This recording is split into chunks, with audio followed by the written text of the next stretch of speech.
smoking legal. What's happening? What it do?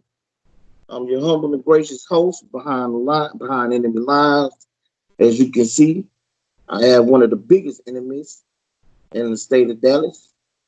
My cousin Devon. He'll be standing in for my normal co-host Dunk. What's up, fella? What's up, relative? What's up, King Folk? What it do, man? What's up, everybody? Yeah, man. So it looked like you stuck or you paused or something. I don't see you moving. I'm good on my side, but I guess your side ain't showing. As long as they can hear me, it's all good. See this cowboy, you know what I'm saying? Yeah. There you go. You back. All right, man. So what we gonna touch on first, bro? We gonna. I just want to get your opinion on the NBA. You know, they winding it down. Most teams have played about 6 games or so. You know what I'm saying? So it's winding down for the playoffs. What you think of the game so far? And who has been the most impressive team so far to you? And who has been the least impressive team to you so far? Well, I think they just, right now, they just feeling their way. They just coming back, getting their legs underneath them. I think the team that's in the playoffs, they just kind of going through the motions. We really ain't seeing the best of, what they can do. And all those bottom teams, the Grizzlies, the Trailblazers, the Suns, I think those teams has really shown, and they playing with, like they trying to get into the playoffs. Right. The most impressive, without a doubt, I think if anybody been watching, it's definitely been the Phoenix Suns. And they won 6 straight. Booker's hitting all, just acting bad. And, they just trying to get up in there. Least impressive? I can't say that. You can't say the Lakers.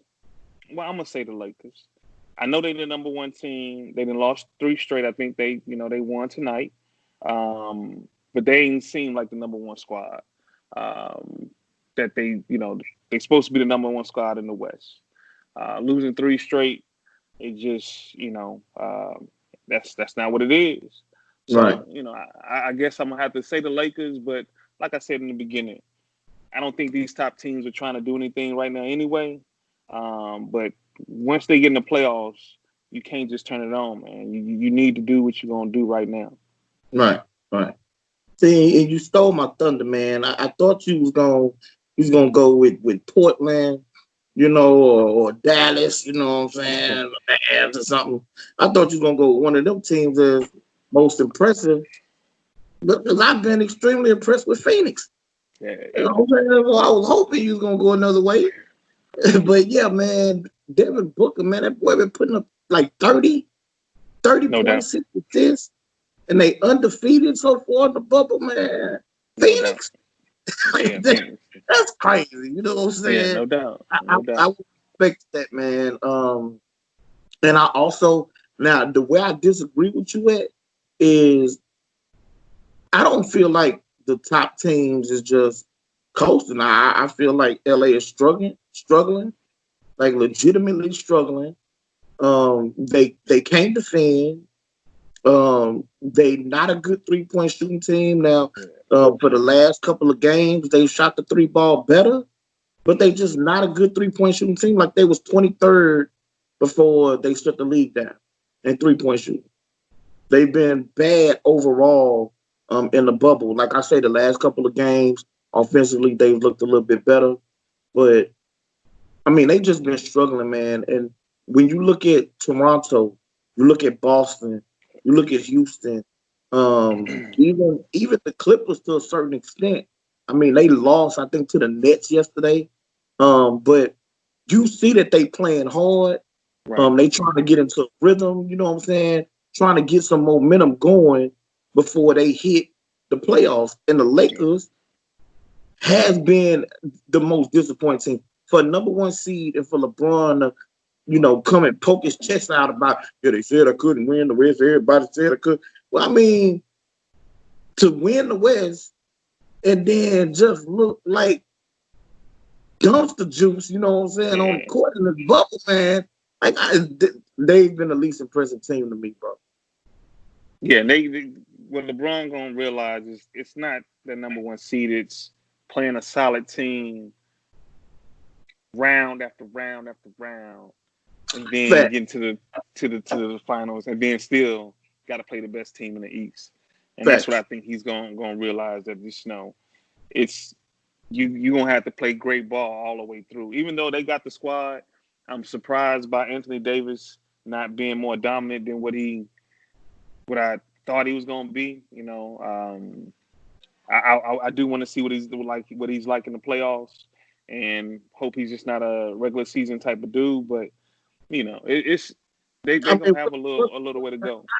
how's his record in the playoffs? We don't Like, really go. oh, It's always first round. He really don't be going. You know, yeah, that's but why he want to get out of New he Orleans. He went went a about couple times. he went about 4 times in New Orleans, and I think they advanced only once. They beat they beat was it Portland a couple I years couldn't ago? tell you. I couldn't tell you. Yeah, it was one team that one time that they advanced. Now I do say that at least 2 of those times for sure they ran into Golden State. Okay. But if I remember correctly, they got swept like both Yeah. times. Yeah.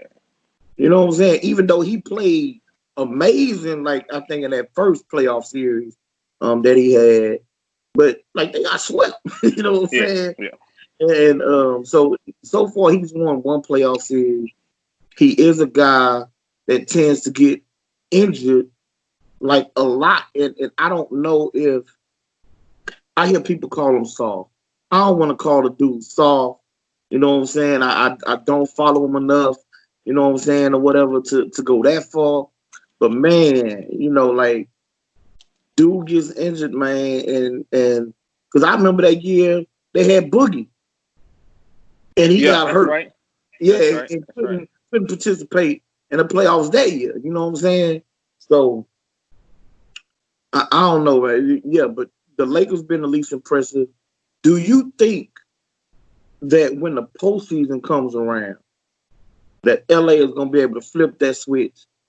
Or do you think that over the last couple of games where offensively they've gotten a little bit better, that they're going to get themselves in a rhythm over these last 2 games to hit the ground running when the playoffs start? I think they're not gonna be winning. They're not gonna be sweeping series, and that's what they need for LeBron. And I think six games, and then meeting the Clippers and how deep they are is. Whoa, whoa, whoa, whoa.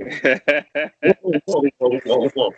You get a little bit ahead of yourself now. I mean, I understand what you're saying, but let's not just have them, you know what I'm saying, getting all the way to the Western Conference Finals to play the Clippers. You know what I'm saying? We don't know how that's going to play out, but go ahead. Go ahead. It'll be a big disappointment if they don't. And if I look correctly, and I know you speaking on the Rockets, but the Rockets, what? Y'all the 4th seed. So yeah, y'all would face the Lakers if everything kind of rolled out how it's supposed to be. Yeah, yeah. Because the I three mean, seed will play.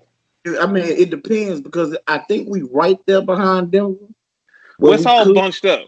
we It's could bunched up. right. We could jump up to the 3rd seed. You know what I'm saying? Where we would have to face the Clippers in the second round. Um, Yeah, I think when they face the Clippers gonna be more rested, got more weapons. it And that's depends gonna on be a who problem. the Clippers play. You know what I'm saying? If they got to face us, they're not gonna be more well rested. You know what I'm saying? Just like if the Lakers got to face us in the second round, I'm not sure that they're gonna get to the Western Conference Finals. I think y'all will be a tough matchup for them because Harden's gonna be a problem. The thing with the Clippers, they got 2 guys that they can throw at Harden, and Harden's gonna do his thing, but they at least got somebody that can wear him down. I don't see nobody in the Lakers do it, but at the same time, I don't see nobody shutting down LeBron. This is the I know thing. it's This is the thing, man. They got people that they could throw at Harden, but they're not gonna put Kawhi on Harden early in games.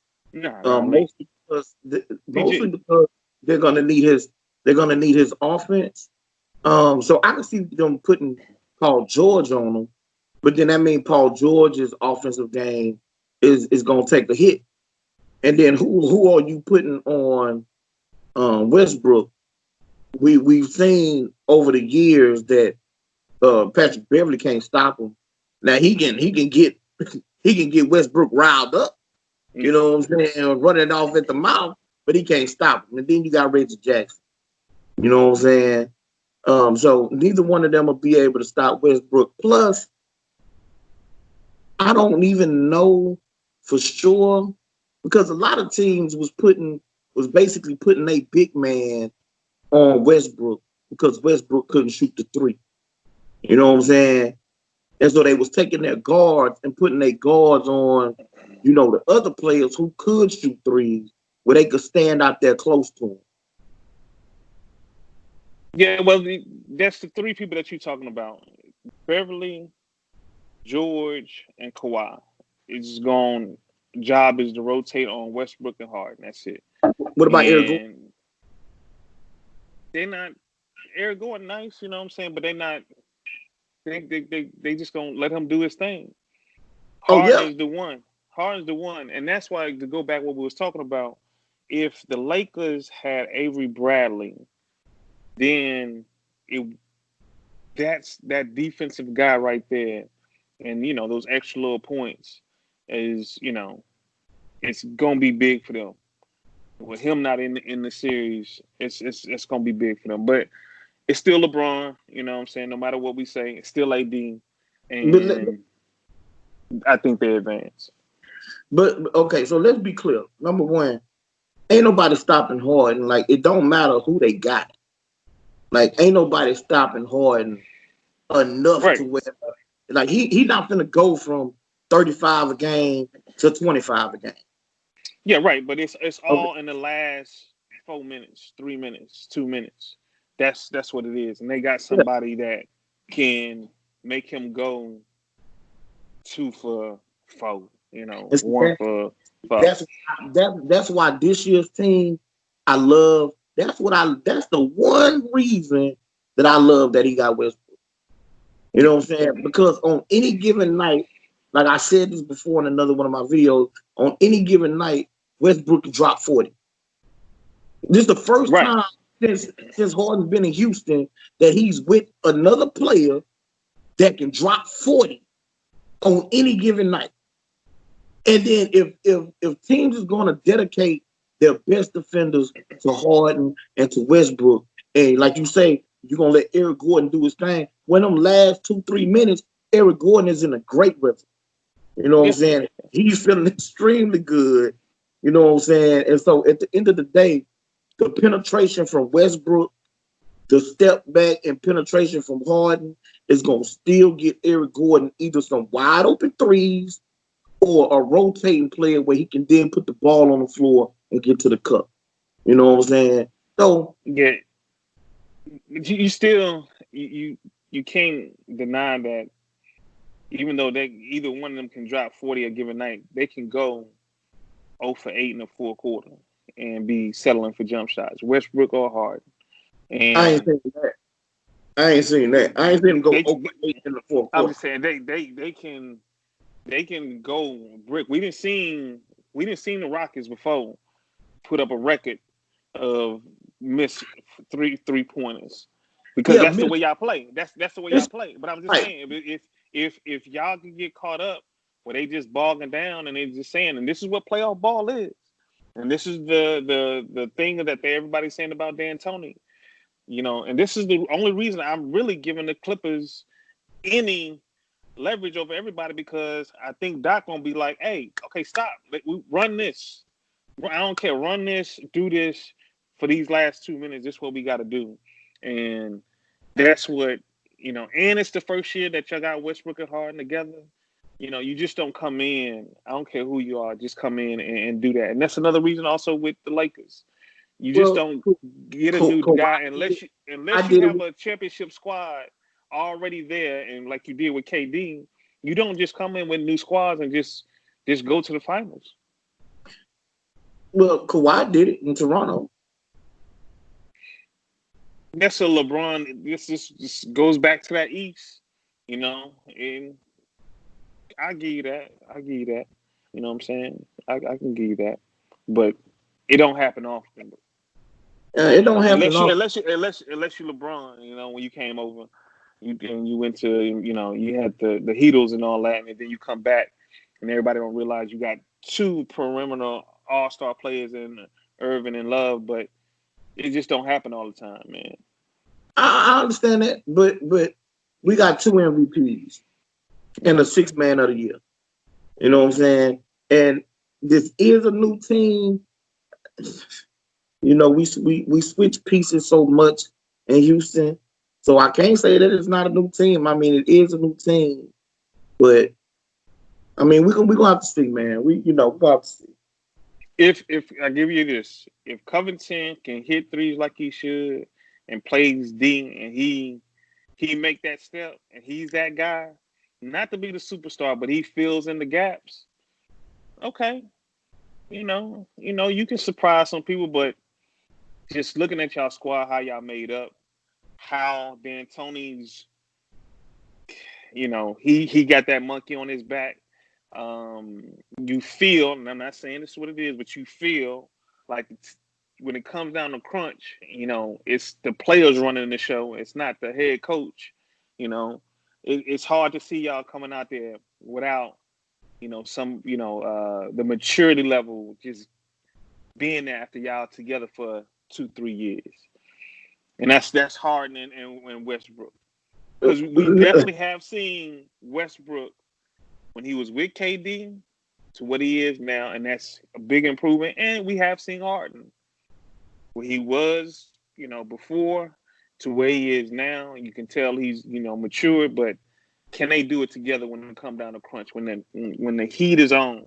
We were just talking about, a game when the pressure is the highest. What do you do? And you tend to go to what you know. And what these boys know and what this coach is telling them is shoot that ball, and Well, that's what I see, my see. thing is, I don't necessarily disagree with that. The biggest difference, though, and this is what Chris Paul brought. Chris Paul brought an ability to get inside the 3-point line and shoot the mid range.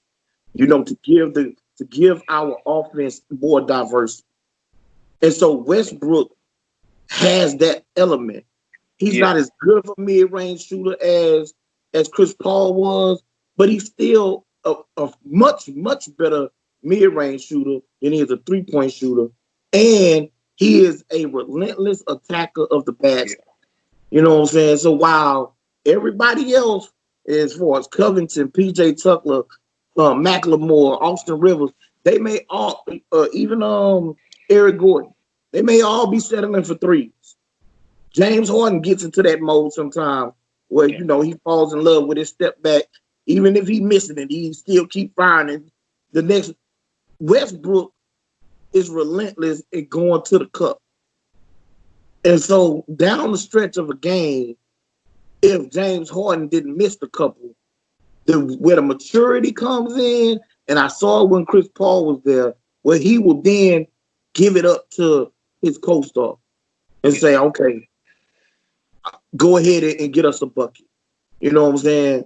And so he'll bow down to Westbrook at certain times if his game ain't really going.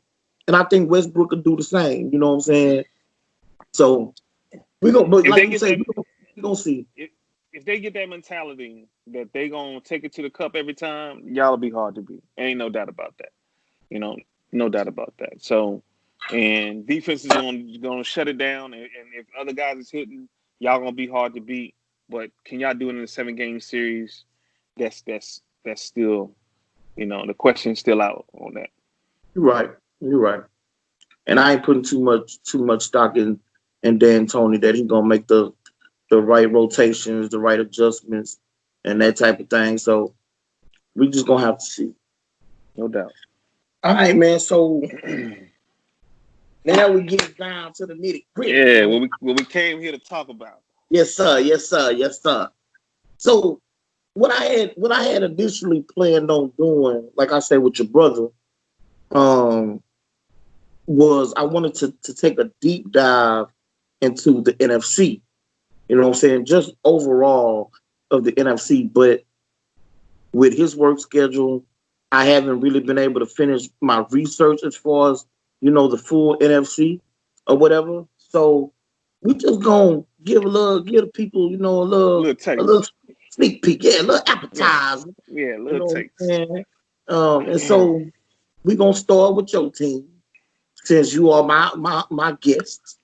You know, I'm gonna go ahead and give you the flow first. So what I want to know is what is your overall outlook on your division, right? Like who in your division do you think is gonna give Dallas the toughest trouble this upcoming season? You know what I'm saying? When this thing kicks off, like what's the teams you really worried about, or you think that your team got to pay attention to? Without a doubt, everybody is this is Dallas and Philly. You know, the Giants and the Redskins are fighting on for that bottom half. Young team trying to get where they're supposed to be. The Giants coming up with a young quarterback, trying to feel his way, trying to, get his place in the league, trying to get control over his team. Um, nice little pieces, but they just ain't got enough. Washington, man, they gonna be scared defensively.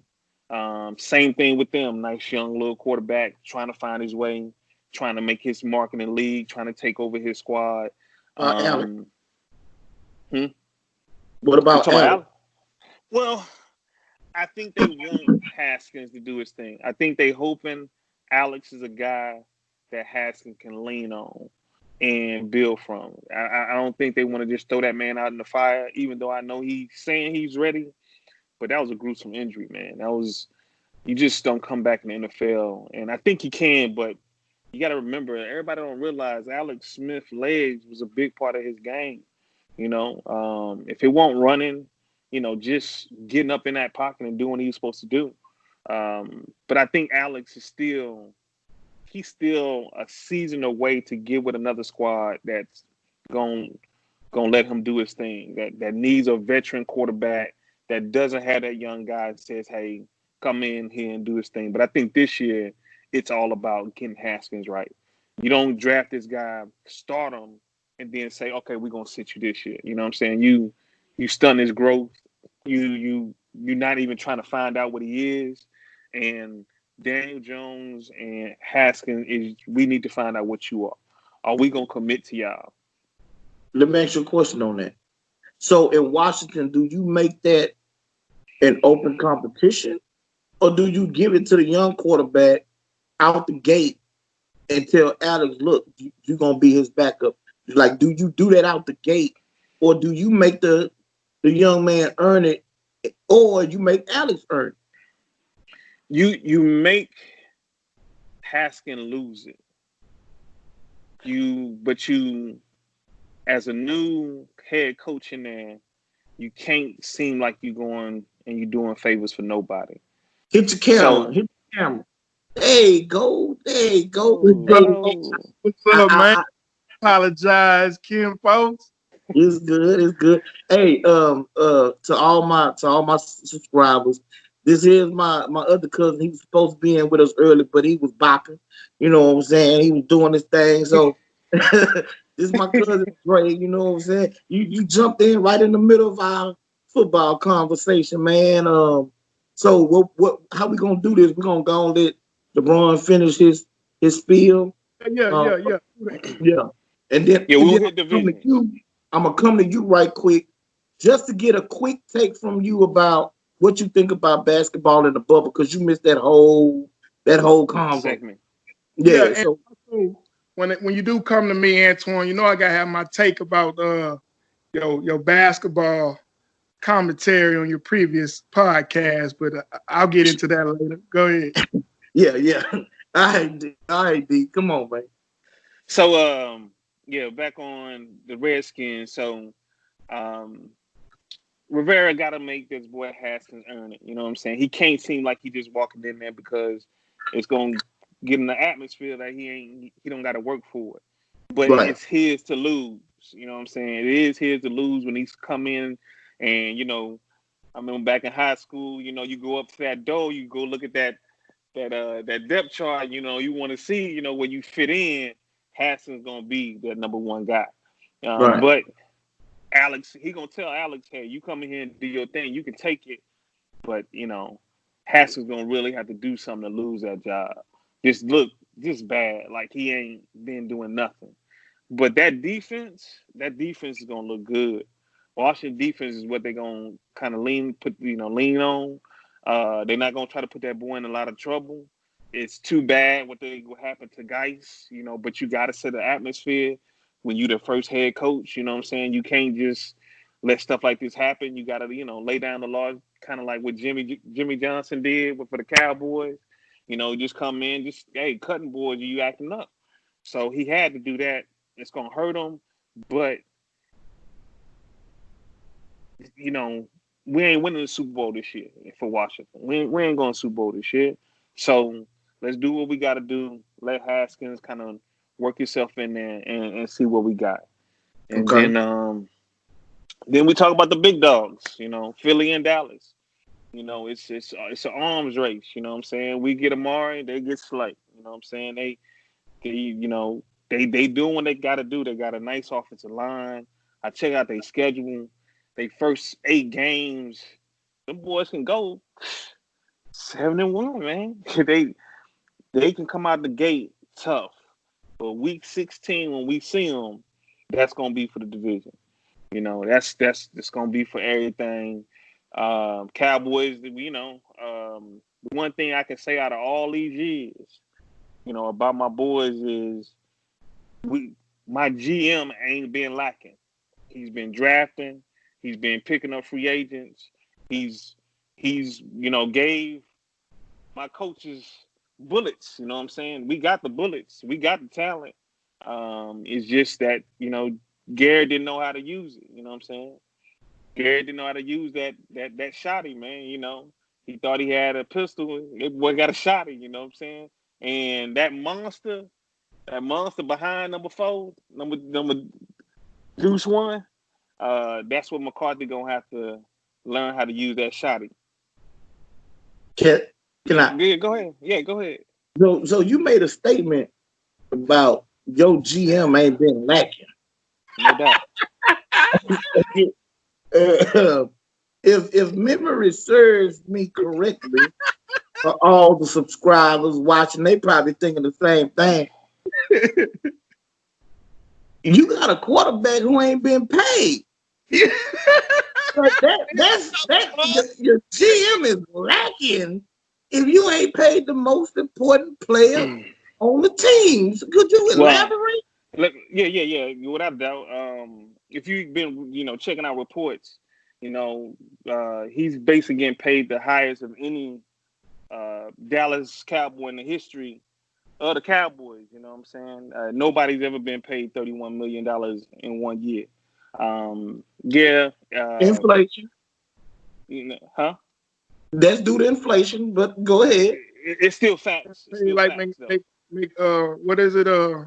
Mahomes is the highest paid Chief in Chief history, right? Yeah, that means you paid him though. That means you did what you had to do to pay him.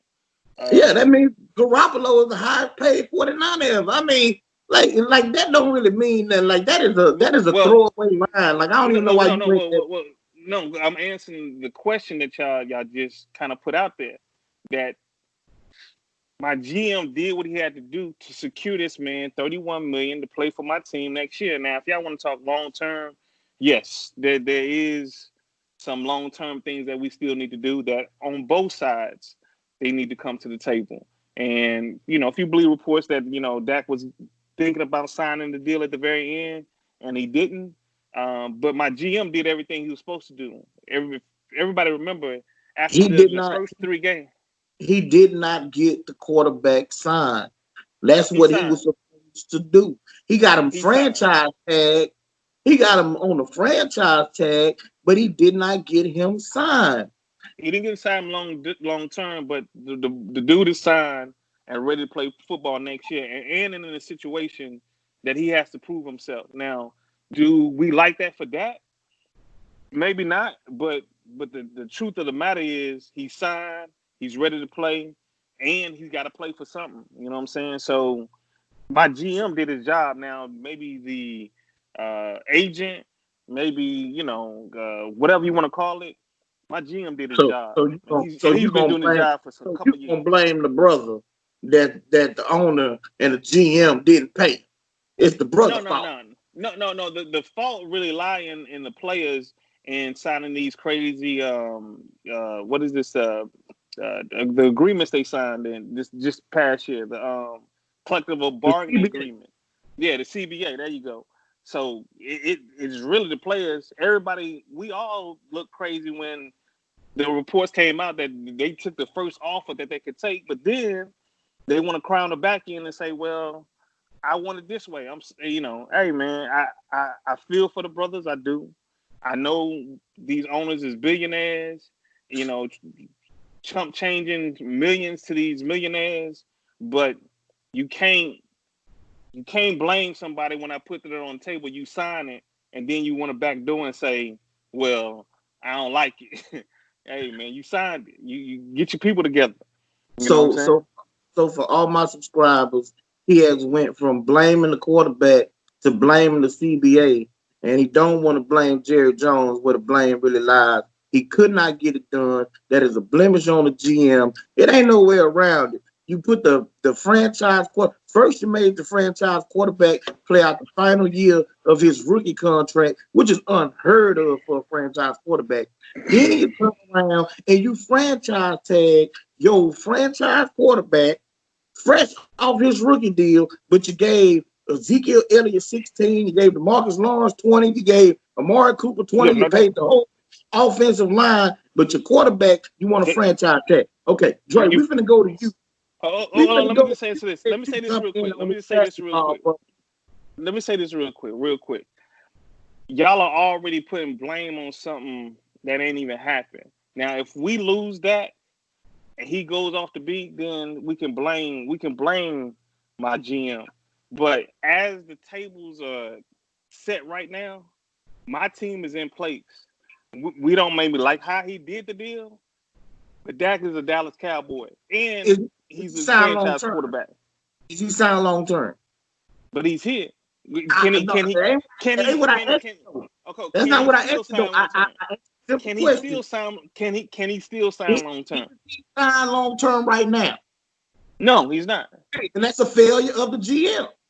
Ah, All right, Drake. So I'm gonna ask you the same thing I asked Ron. This bubble, man, there's a couple games left. So what do you think so far about the play in the bubble? Who has been the most impressive team to you so far? And who has been the least impressive team to you so far? If we're doing the whole NBA or we doing top heavy teams, are Just, we talking just, about playoff teams? everybody. The just bubble. pretty much Everybody in the everybody bubble. in the bubble right now. Phoenix Suns, of course, they undefeated, so they look real good right now. But I also like how Portland is playing. Could you let the Um, people see your whole face?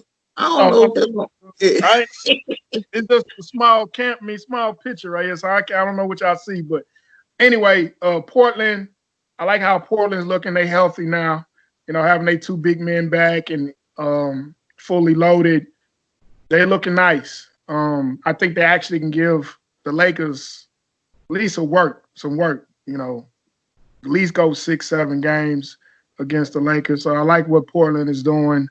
The East, I'm not really impressed with any team in the East right now. The Brooklyn Nets, excuse me.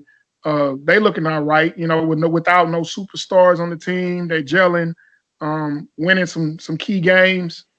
But outside of that, in the West, Phoenix, Portland, and of course Houston. Houston look good.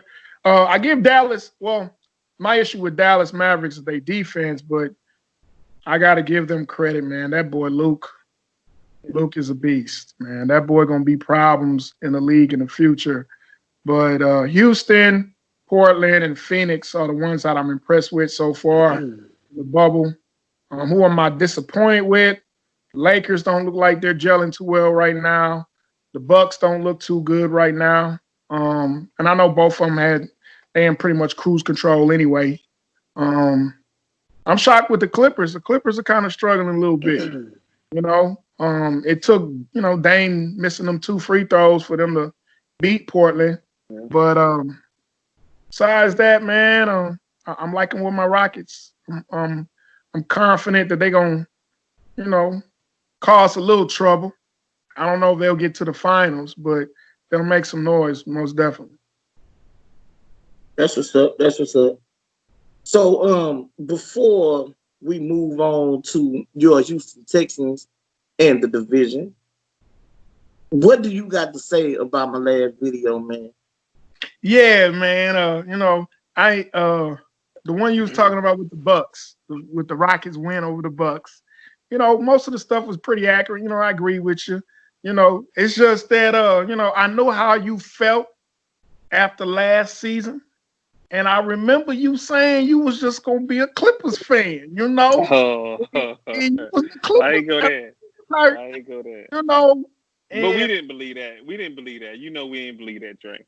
And more than that, I addressed this in my very first video with Duncan. When he brought up the same thing, I said I was emotional. You know what I'm saying? I was disappointed. And so that's what we do as fans, man. I'm done. That's it. I can't tell you no more than that. You know what I'm saying? That's why I was with it. And I feel you. It's just as a fellow Rocket fan, that's one thing we always agreed on. Even though we bump heads about the Rockets, we still diehard fans. I ain't get the memo. You was back on the ship. That's all I'm saying. He did. Look, man. I don't answer to neither one of you jokers. I'm the oldest, so I'm not answering y'all. Now, on to the Houston Texans. Like I asked Duran, so I'm gonna ask you. What is your overall feeling of the AFC South? You are a Texans fan. So how do you feel about your division overall?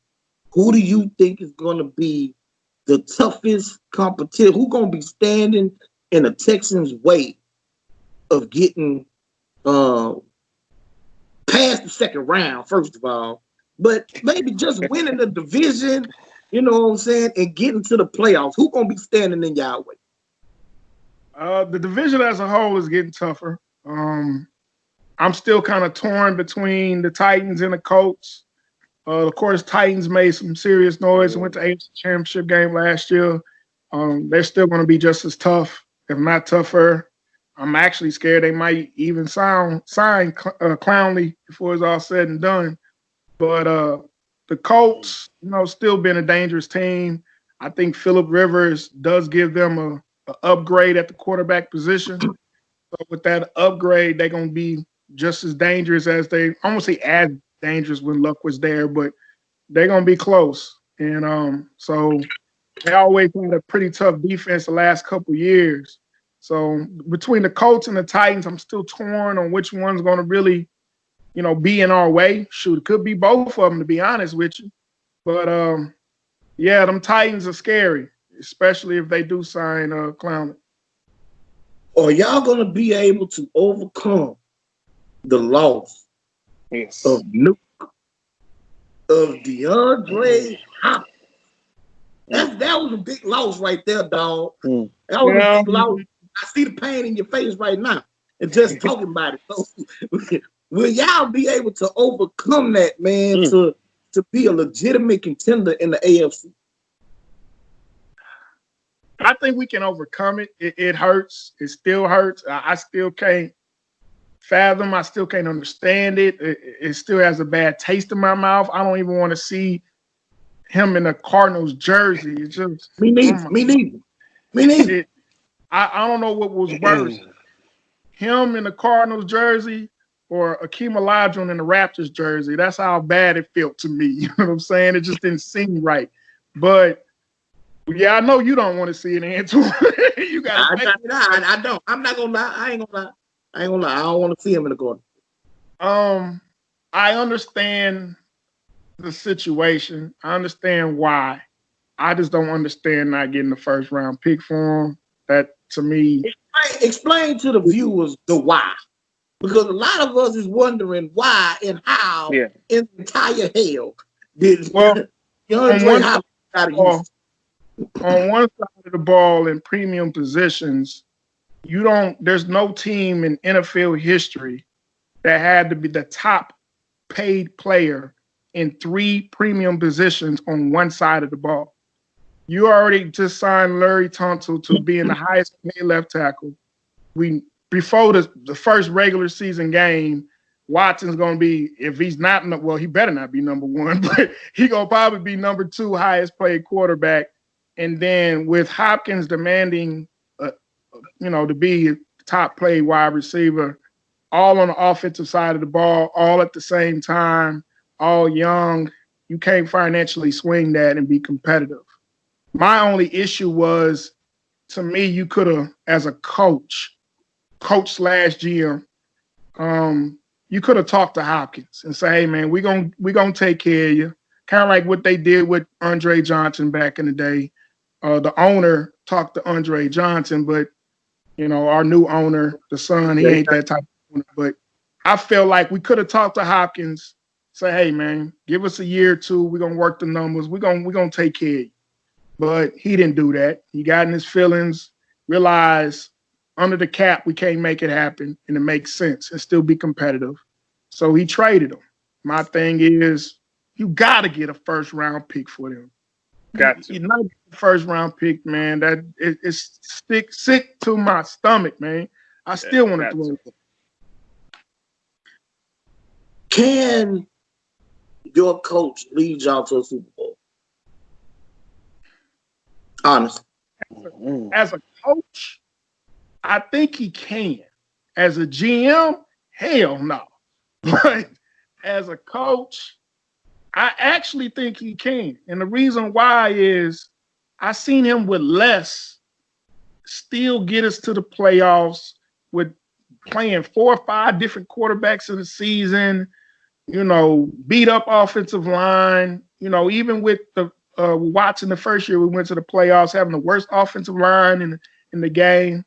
I understand his philosophy, and he is a copycat of Belichick, but with the offensive line getting better, having the depth at wide receiver, having 2 running backs that are extremely versatile, the defense is sound and getting better, I actually think he can, to be honest with you. And then he got some young studs at coordinators that I think can make a difference and bring some change. Now, some of his decision making in certain aspects, important parts of the game is questionable, like he did with Kansas City in the playoffs.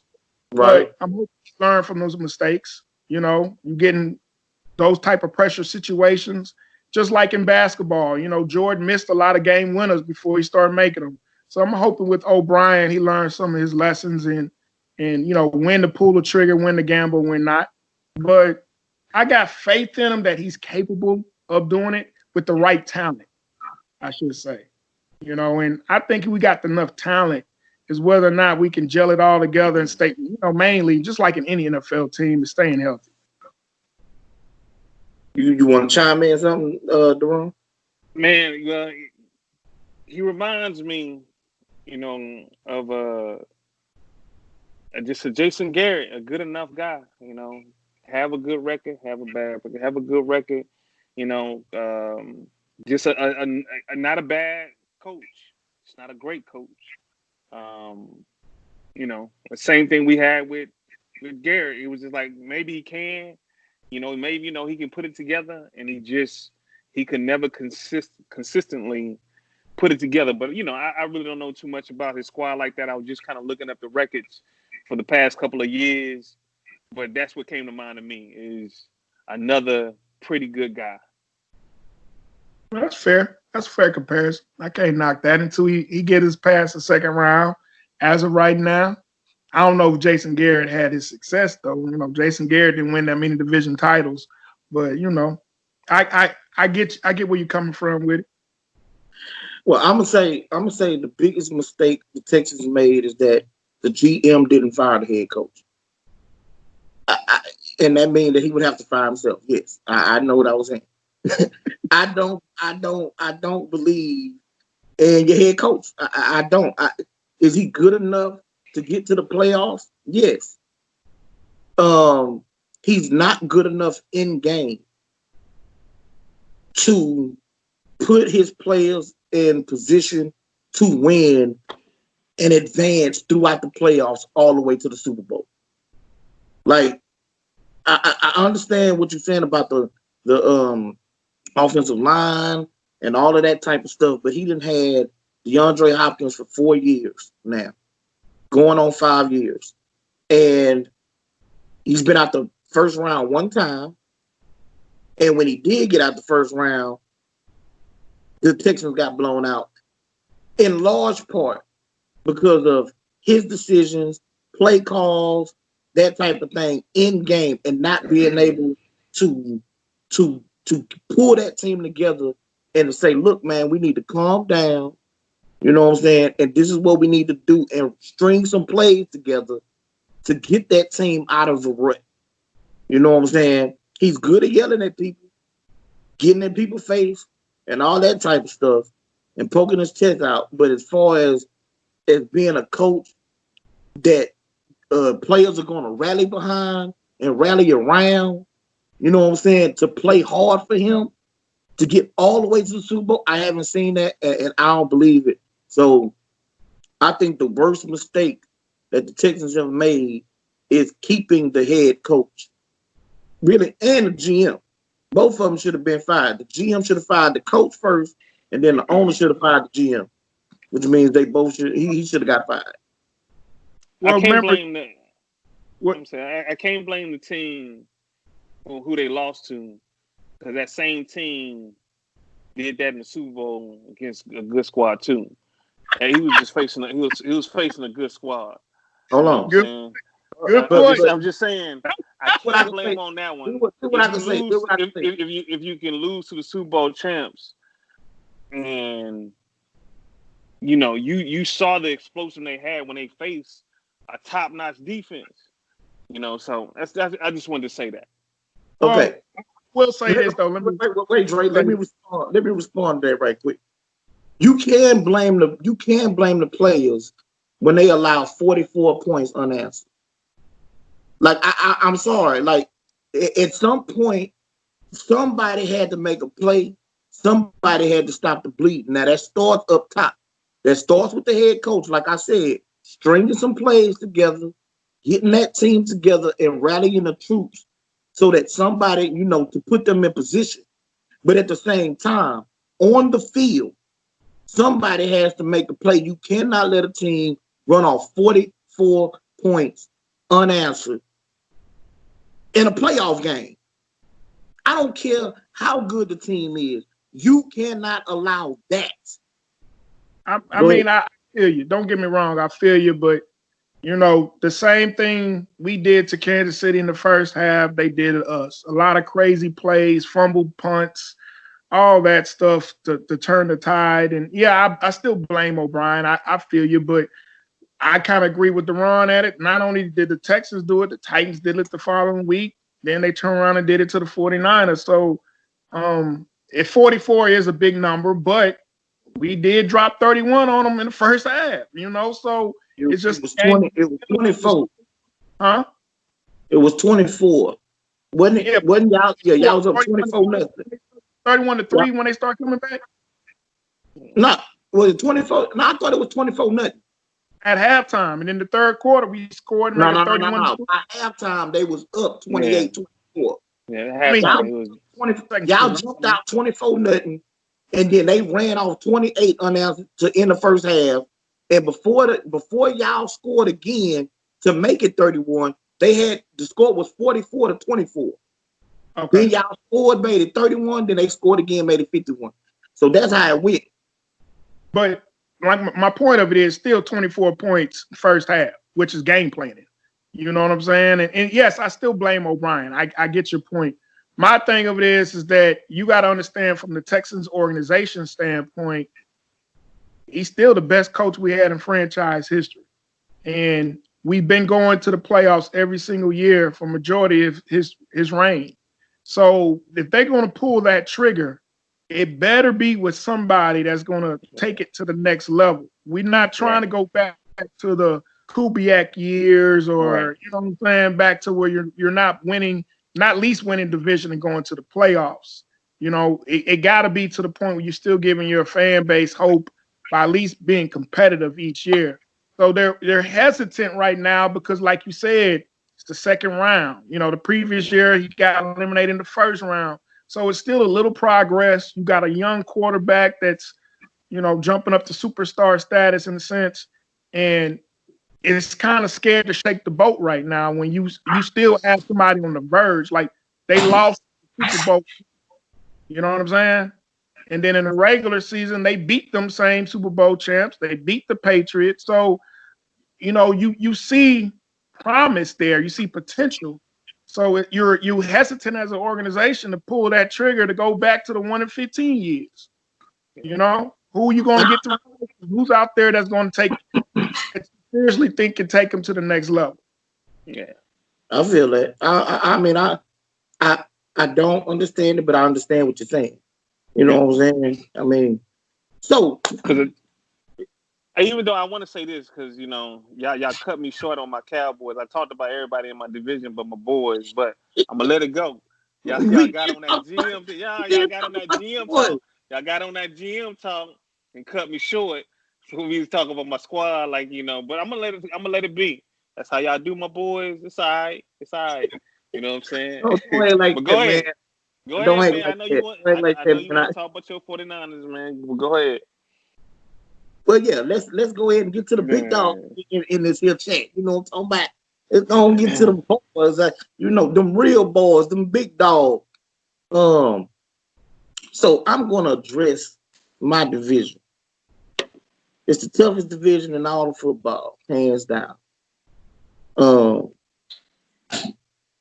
Rams, 2 years removed from the Super Bowl, they still got a lot of talent on that team. I mean, they lost some people, but wait, hold on. So the NFC South is not the toughest?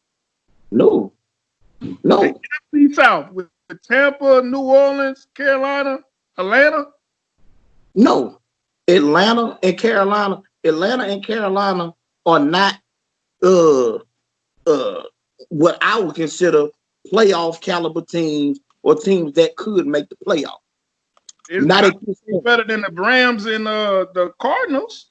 Yeah, I don't believe that at all, and I don't think many people believe. Like I say, the Rams is 2 years removed from the Super Bowl. The core of that team is still together. Arizona is a up and coming team with an electrifying quarterback. You still got old man Fitz there. They just got Nuke over there, thanks to Bill O'Brien, bum self. They just drafted Isaiah Simmons.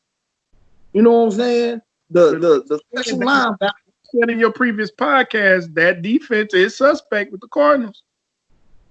It's suspect, but Atlanta's defense ain't suspect. And then the Panthers, the Panthers just lost Luke Kuechly. But didn't Atlanta get Todd Gurley? Yeah, you talking about arthritic knee Todd Gurley? Yeah, they got him.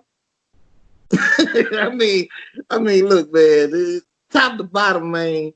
NFC West is the toughest division in football, hands down. Like that's who's the Rams running back?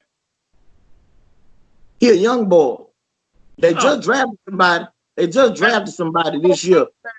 With the Rams, the Super Bowl running back that they had on the Rams squad is with Atlanta, with Julio Jones. Hold on. You said Matt Ryan was in the top 10. Wait. C.J. Anderson was the reason that they got to the Super Bowl, not Todd Gurley. C.J. Anderson is the one who ran all over Dallas. You know what I'm saying? The next team they played and the team before that, like he was really the catalyst. Now Todd Gurley was still there, and he was more of a really, to be honest, during that run, he was really the second running back. C.J. Anderson was the more impressive running back, and so they still got that stretch zone. The receiver's not there no more either. He's in Houston. Who? Their 1,000-yard receiver that year is in Houston. He ain't with the Rams no more. Yeah, he's not with the Rams anymore, but they still got Cooper Kupp, who's their best receiver. They still got Robert Woods. They still got the tight end. They still got the system. I'm trying to tell you, man, the Rams ain't no pushover. They still got the beast Aaron Donald in the middle of that defense. So they got a new defensive coordinator. This Wade Phillips ain't there no more. Yeah, he don't have to be though. What you mean? A new defensive coordinator, and that's the same defense? I didn't say it was the same defense. I said that team still got a lot of talent. The Rams is not gonna be no pushover. They not gonna be no cellar dwellers, man. If last year, if they would have had a 7th playoff spot like they're gonna have this year, the Rams would have got that spot. Carolina would have in the NFC. No, they wouldn't. Carolina went like 6-10. What was the Rams? 7-9? They was 10-6. Or 9-7. They had a good record, bro. Now the Cardinals went 7-9 with a rookie quarterback, a bad offensive line. They didn't have Nuke. You know what I'm saying? And they didn't add pieces on defense in free agency and through the draft. So Arizona is going to be an up-and-coming team. They're going to be a problem for a whole lot of people this upcoming season. The Rams ain't going to be the Super Bowl Rams, but they still going to be a problem. Like, ain't nobody finna just run through the Rams. So anybody who got to play my division, my entire division, is in for a bunch of dog fights, man. Then you got the Seahawks. You got the best quarterback in my division, man, Russell Wilson, and possibly the best quarterback in all of football. Russell Wilson is a bona fide superstar. The boy is a monster. You know what I'm saying? They just added Jamal Adams. I did a little video about him.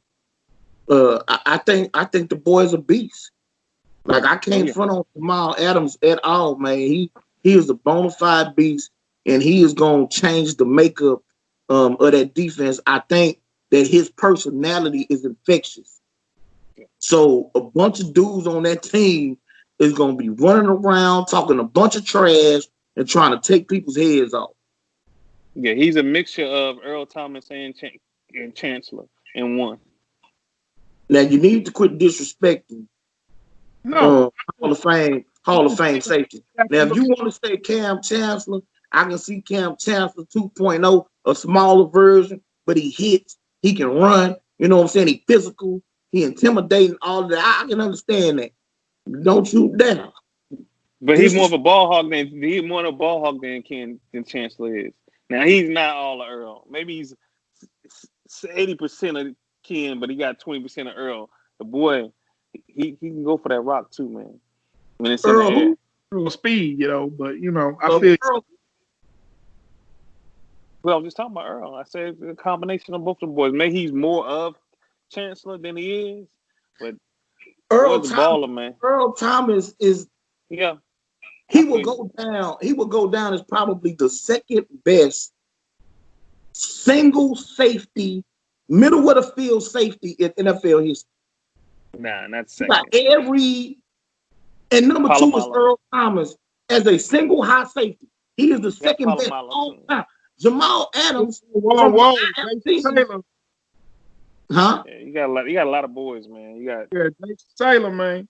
I'm talking about single high safety. That's what I'm talking about.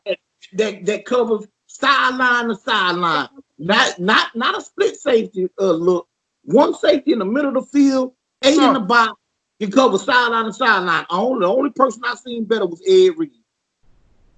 What about Palomino? That man. Palomino played close to the line. But he was also back there, man. That boy. He was back there, but he was back there in the split safety look. Most of the time they had him roaming around. He was down in the box. He made a bunch of his tackles and interceptions down close within that from the line of scrimmage to 10, 12 yards. That's where he made most of his big plays at. Now, I'm not saying that he was purely a box safety, but he was most effective down in the box, and they can move him around, put him on a tight end, have him blitz, have him drop it to the short zone, curl hook zone, that area. And then they'll have like Ryan Clark or somebody else as the single high safety when they went to that cover 3, a cover 1 look. But so Jamal Adams is a bona fide beast. You know what I'm saying? Now, can he deal with George Kittle one-on-one? What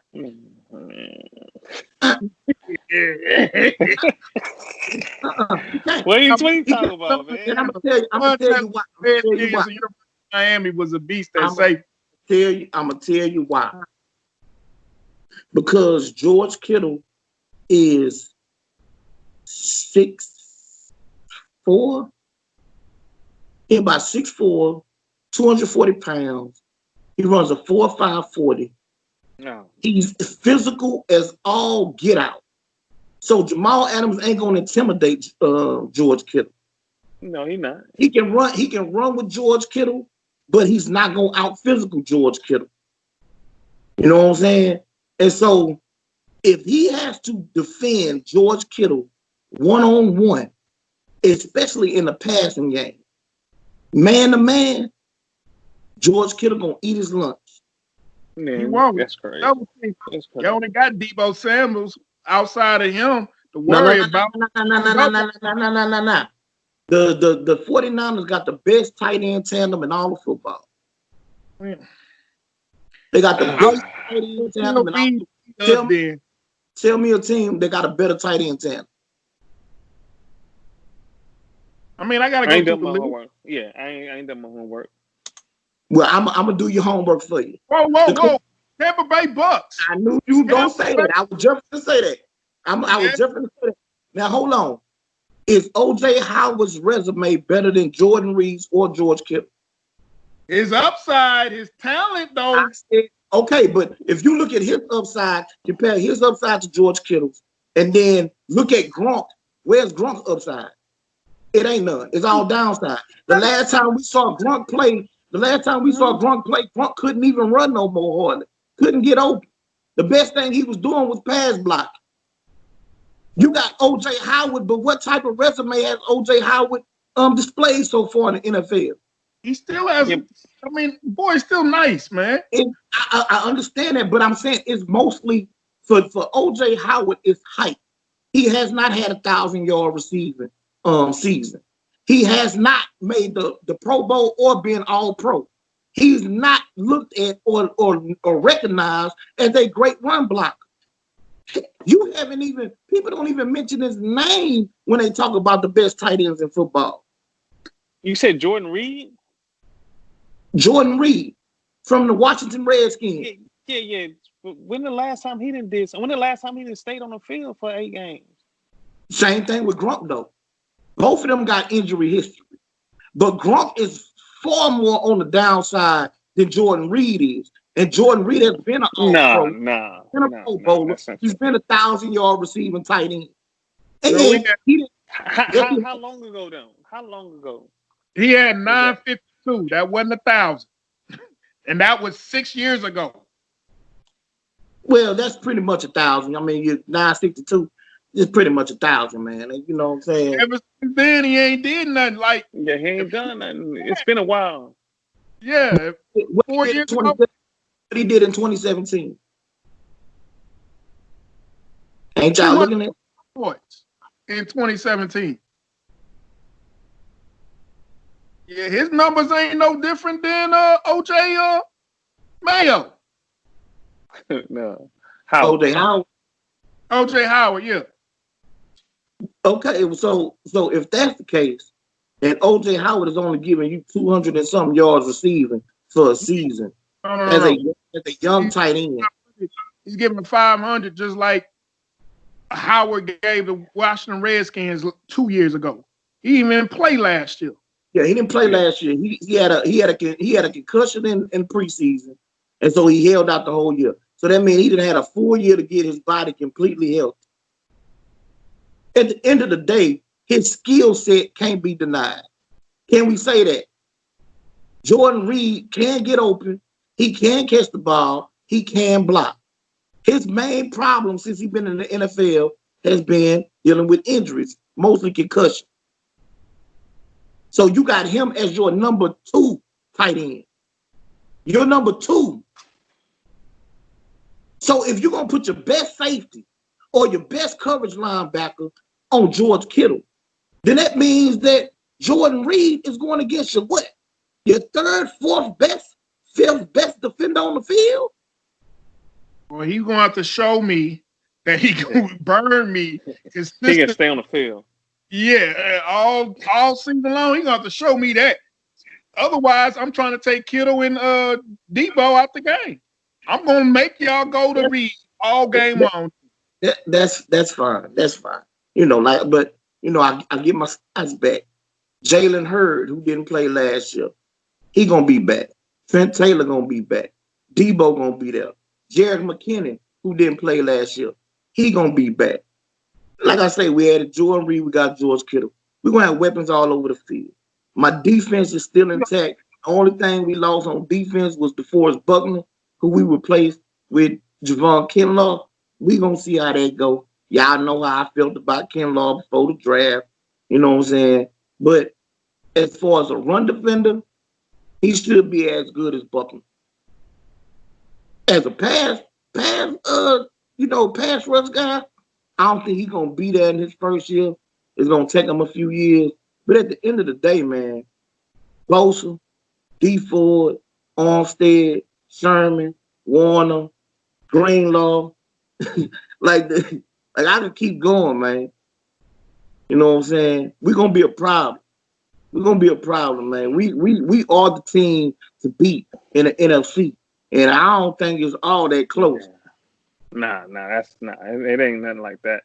We ain't the team to beat. Well, when you say it's not all that close, you know what I'm saying? I don't think y'all gonna sneak up on anybody like y'all did last year. And I really want. I was impressed with your defense, and I guess your running game. But you already know how I feel about your quarterback. I'm not too impressed with that dude, and it's all about the quarterback. But I'm hard on quarterbacks anyway because I'm hard on my quarterback. But, yeah, he just made the Super Bowl, but I mean, you don't have to be all that impressed with him. And it was his first year off of a torn ACL, his first year as a full-time starter. A starter for a full season. It was the first time he did it. You know what I'm saying? So a lot of things that you can see it on film, but until you on the field to see defenses switch at the last minute, coverages switch at the last minute, a defensive lineman drop into a zone. Like until you see that live, it's hard for a quarterback to get ready and prepare for it. Now he's seen it. He can go back and watch every game from last year, every interception, every snap, you know what I'm saying, and learn from it. And so, like Shanahan said, it's almost like Jimmy Garoppolo is a second-year quarterback, but with a gang load of mental reps. He don't have the on-field reps. So that's what almost makes him like a second-year quarterback. But he has a lot more mental reps than a second-year quarterback would have. Can I ask a question? Just thinking. Y'all got the worst quarterback and the worst wide receiver core out of any team in y'all division. You think so? I don't think Jimmy is better. I don't think Jimmy is worse than Jared Goff at all. And I don't think that Kyler Murray has done enough in the NFL to put him above Jimmy. What did Goff What did They're Jimmy about the do better? same. Both of them went to a Super Yeah. Bowl and lost. Yeah, but the Rams did score. Number one. Since Hold the on. time he's been in the Hold on. league, he got better stats than Jimmy, and both been to the Super Bowl. Okay, now number one, Jimmy didn't only score 3 points and the offense gets shut out in the Super Bowl. That's number one. Number two, Jimmy didn't have the head coach telling him who to throw the ball. Whoa. What did y'all do the first two playoff games? Hell no. You ain't going to just go over the first two playoff games. Let me finish. Okay. Jimmy didn't have Kyle Shanahan in his headset telling him who to throw the ball to or what defensive coverage they was in until the microphone cut off like Jared Goff did with Sean McVay. Okay? So that's all. I mean, at the end of the day, I don't think there's pretty much anybody, realistically. Now, I know you're playing devil's advocate right now, but I don't think anybody would really take Jared Goff right now over Jimmy G. Well, no, I'll be about the same. It's the same thing. It's not like one is high above the other. Jimmy's definitely better than. Okay, my point of it is, no, you're a fan. You're a fan. That's the fan and you talking. If you want to debate that, my point of it is offensively, the other teams in your division got more weapons. Oh, yeah. Okay, so let me address that. The Seahawks don't got better weapons or more weapons than us. I don't know. Don't look crazy like Kittle is on offense. They got the best tight end. But I like their wide receiver core in the Seahawks way better than the 49ers with DK and what's my boy on the other side? That's my point. You don't even know who they is. I know what his name is, man. He's a veteran. Yeah, but he's not memorable. He's not memorable. You to even compare. Then when you look at Arizona got Nuke. Yes. Larry Fitzgerald is older than my daddy. Static. So I'm not gonna put Larry Fitzgerald. I'm not gonna put Larry Fitzgerald at this point in his career above a Deebo Samuel. I'm not. I'm not doing it. Don't forget. I think it went out. Yeah, that's good. You talking crazy. And when you look at the Rams, right? They got Cooper Kupp, they got Robert Woods. They tight end ain't nobody right home by. We don't even know who they running backs is. We don't know the wide receiver that's taking over for Cook. So, me personally, I don't feel. I think I'm gonna have to try and get Dre. Yeah. See how I can, because I need him to go out and come back or something. Yeah, but so I mean, overall, looking at it, man, is no way that I can put that, the rest of these teams up above my own. You know what I'm saying? Like I as far as weapons go, now I know more about my team and about my weapons than I know about the rest of them at this point. But like I said, we're gonna do our deep dive at another time. So you was going out. What was you trying to say when you dropped? You talking to me? Yeah, you went out. Yeah, I was talking about, man. You forgot Kirk, man, the wide receiver from the Cardinals from Texas A&M. Yeah. He nasty. Yeah, he is. Oh yeah. Kurt nasty. So he 1,000-yard receiver in the NFL or something? I think so. Yeah. He's better than your second receiver.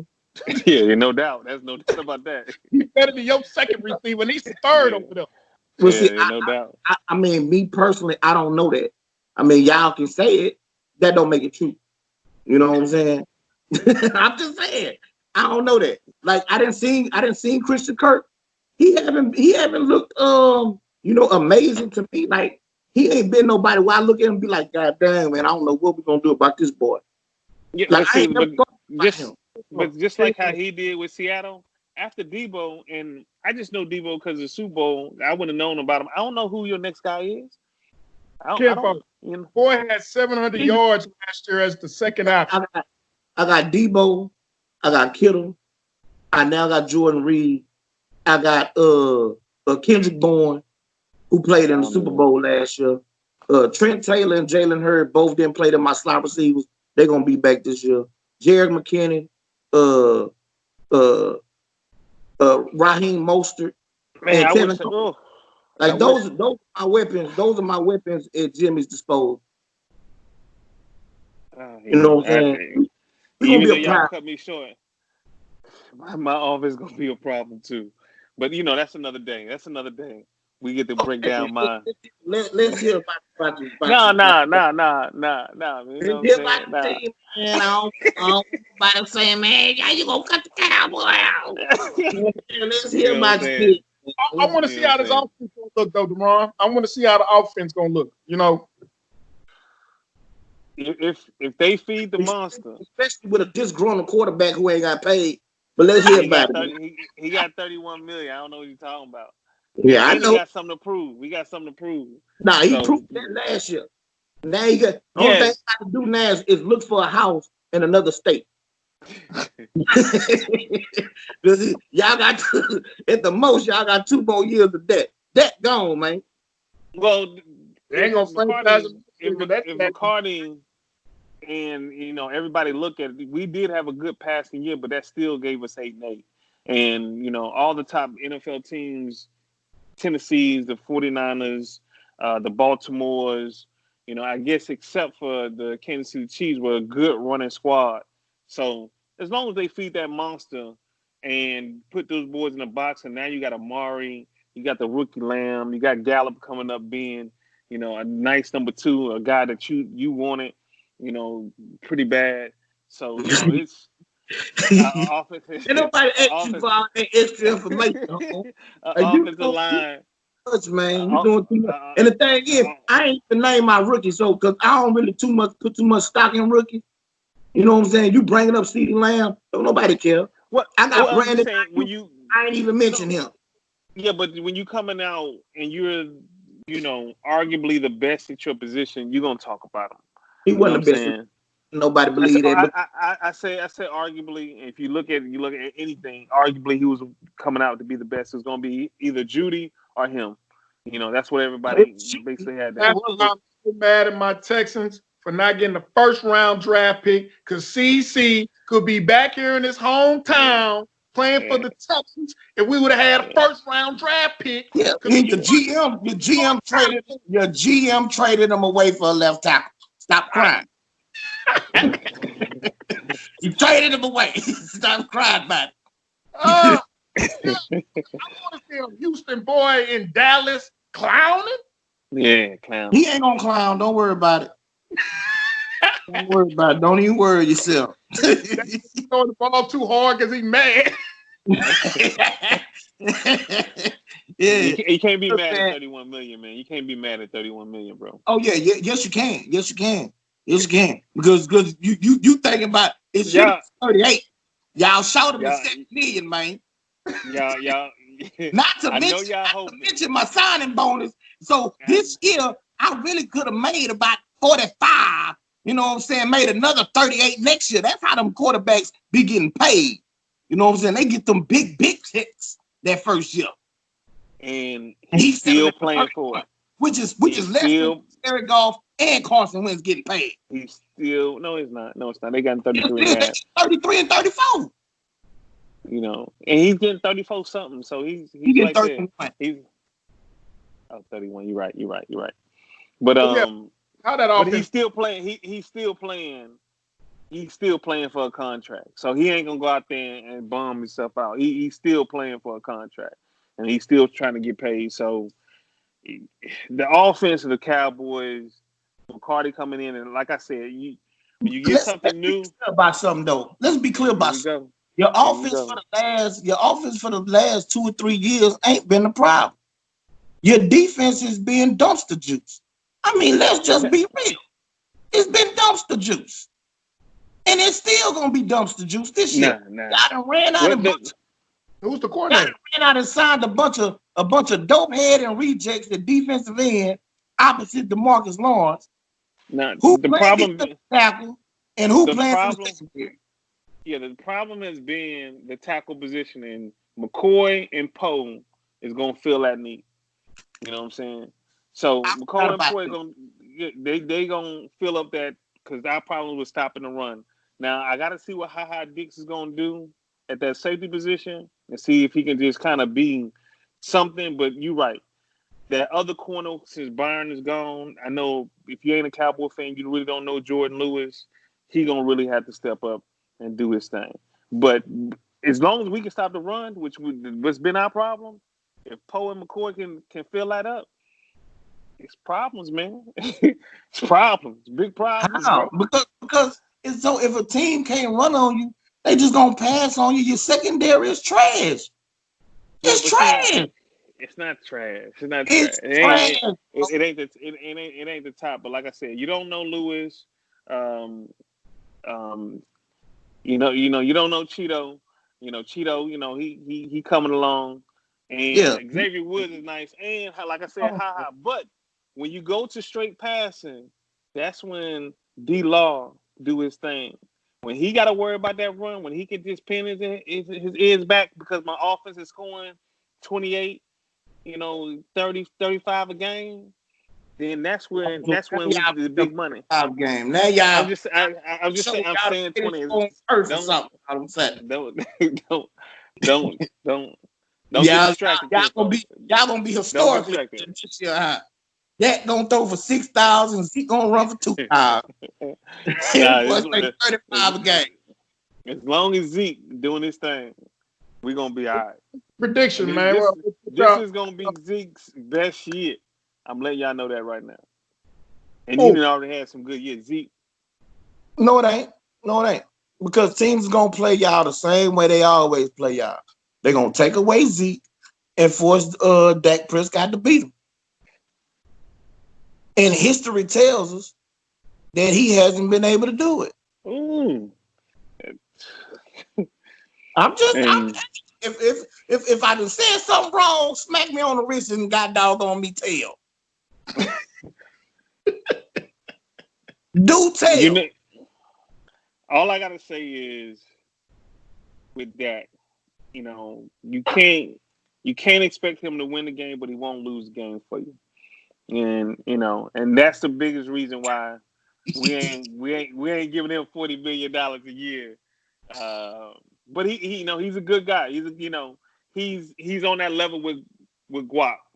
He's on that level with them boys right there with the Wentzes and the Goffs, the Garoppolos and the Daks. Second tier player. Okay. I will concede that since Jimmy only has 1 year as a starter, that you can put him right there with Dax for right now. You know what I'm saying? I guess you could do that. But Jimmy is a more accurate quarterback. He's in a better system. The players that he have around him are suited for his skill set. You know what I'm saying? And so that's why I believe it may not show up. It may not show up in yards necessarily because I don't think we're gonna throw as much as y'all. But efficiency, he's gonna be a more efficient quarterback than that, and he's gonna have more team success. Well, that's Dak's thing. That's Dak's thing. He has been an efficient guy, and Garrett needed somebody that would make the test. That's why Romo was perfect for Garrett because he would stretch Garrett out because Romo gonna make that throw when Garrett don't want to make it. But Dak's efficient.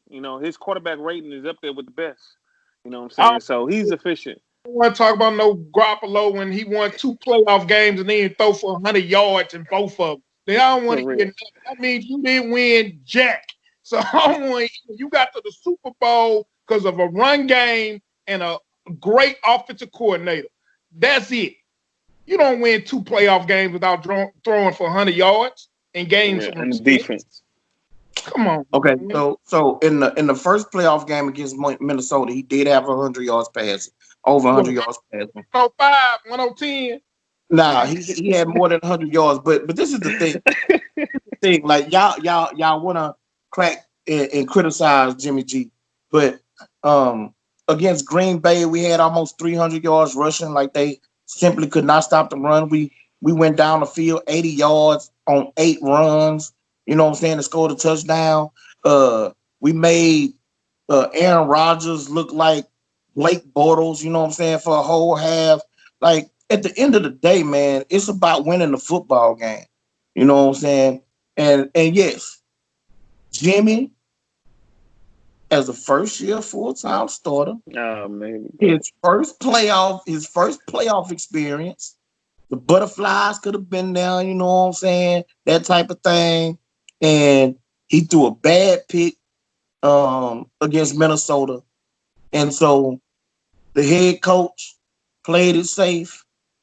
Me personally, I ain't like it because I felt like it didn't prepare him for the Super Bowl. Once we got to the fourth quarter of the Super Bowl, even though nobody talks about what's that boy in the middle of Kansas City defense? I can't think of his name. The Honey Badger.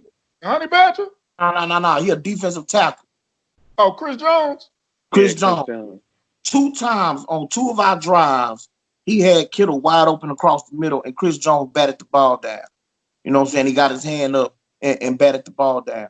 And, you know, those would have been first downs to keep drives alive.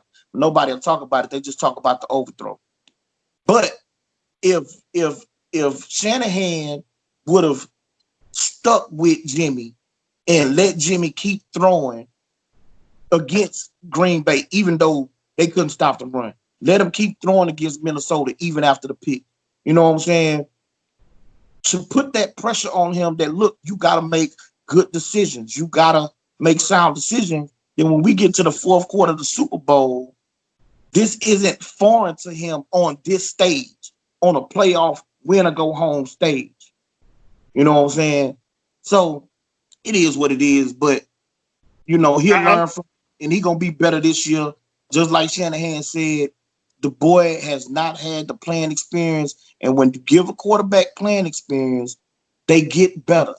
They all tend to, especially guys who work as hard as him, who puts in the time, studies the tape. You know what I'm saying? They get better, and so I expect them to get better.